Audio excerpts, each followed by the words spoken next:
Majunya Gibran Rakabuming Raka di kontestasi Pilpres mendampingi Prabowo dinilai sebagai bentuk politik dinasti yang tengah dijalankan oleh keluarga Presiden Joko Widodo. Ditambah dengan putusan Mahkamah Konstitusi yang bagi sebagian warga ataupun orang sebagai langkah memuluskan posisi Gibran sebagai bakal calon wakil presiden. Orang tua itu hanya mendoakan dan merestui, dukung semuanya. Kalau dinastinya Pak Jokowi ingin berbakti untuk rakyat, kenapa? Salahnya apa? Tidak bisa disalahkan kalau kita semua menduga, wah ini nanti pakai lagi nih pamannya. Karena ternyata sudah efektif.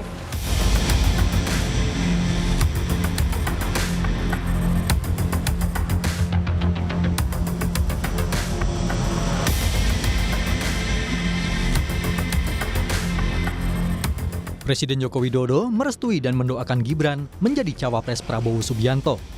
Sebagai presiden, Jokowi mengaku tak ingin ikut campur dengan dinamika yang terjadi di dalam partai politik dan koalisi.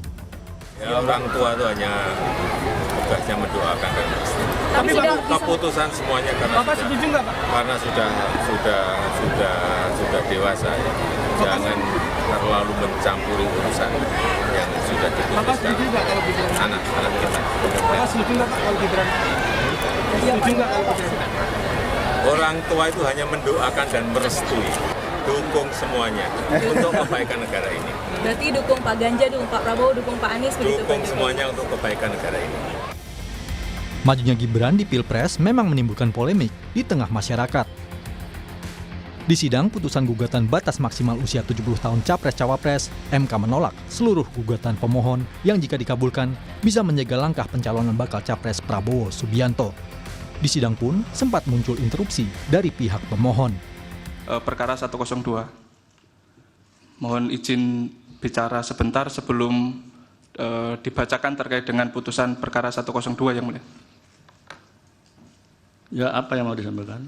Baik, terima kasih kesempatannya yang mulia. Terkait dengan apa yang ingin kami sampaikan adalah bahwa setelah kita ketahui bersama terkait dengan permohonan yang kami ajukan ini adalah berkaitan dengan persyaratan calon presiden dan calon wakil presiden. Yang kemudian kita juga sama-sama mengetahui bahwa keponakan yang mulia Ketua Mahkamah Konstitusi, Mas Gibran Rakabuming Raka. Sebentar, dengarkan putusan dulu ya. Sebentar saja yang mulia. Karena ini berkaitan dengan konflik benturan kepentingan yang mulia. Jadi kami mohon yang mulia. Tunggu pembacaan putusan, ya. Dengarkan dulu, ya. Baik yang mulia, terima kasih.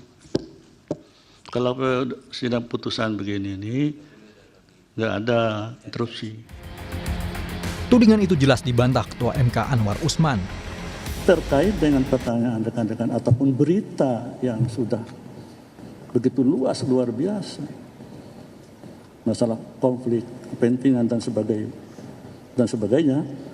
Nah, rekan-rekan dipersilakan untuk membaca, mengkaji putusan Mahkamah Agung nomor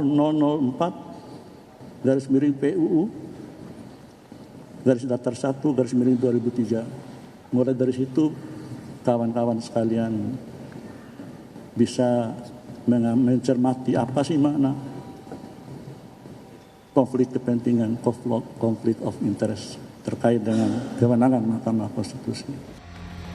Bakal Capres Koalisi Indonesia Maju Prabowo Subianto menjawab soal tudingan dinasti politik yang ditujukan pada Presiden Joko Widodo usai Gibran diusung sebagai cawapres.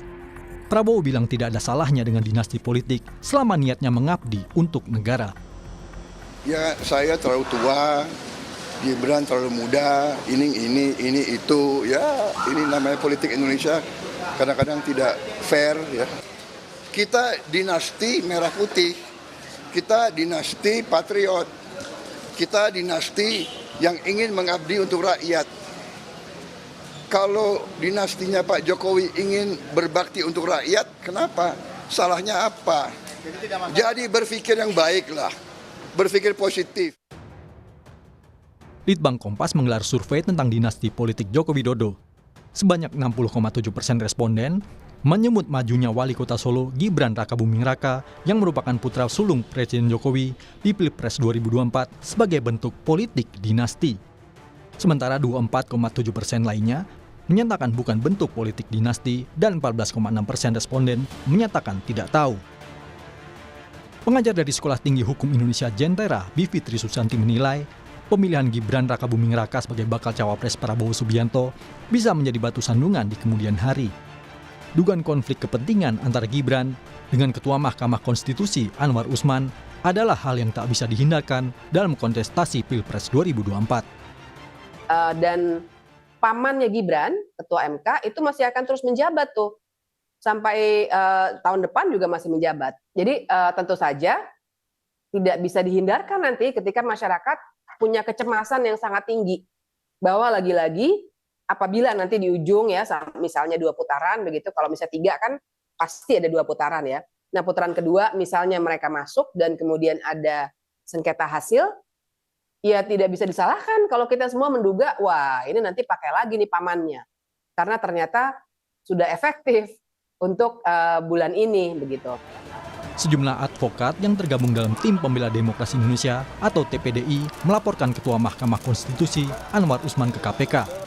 Laporan itu terkait dugaan tindak pidana polisi dan nepotisme saat menangani uji material pasal 169 huruf Q Undang-Undang Nomor 7 Tahun 2017 terkait syarat batas minimal usia calon presiden dan calon wakil presiden. Untuk melaporkan dugaannya adanya tadi kolusi nepotisme yang dilakukan oleh diduga dilakukan oleh Presiden kita RI Joko Widodo dengan Ketua MK Anwar, juga Gibran dan Kaisang dan lain-lain. Meski menuai pro dan kontra lewat jalur Mahkamah Konstitusi, akhirnya putra sulung Presiden Jokowi, Gibran Rakabuming Raka, dipinang bakal capres Prabowo Subianto sebagai bakal cawapresnya. Dalam Pilpres nanti, Gibran tentunya bakal berhadapan dengan PDI Perjuangan yang sebelumnya telah memilih Ganjar Mahfud sebagai bakal capres dan cawapres. PDI Perjuangan adalah partai yang mengusung dirinya menjadi orang nomor 1 di kota Solo. Tim Liputan, Kompas TV.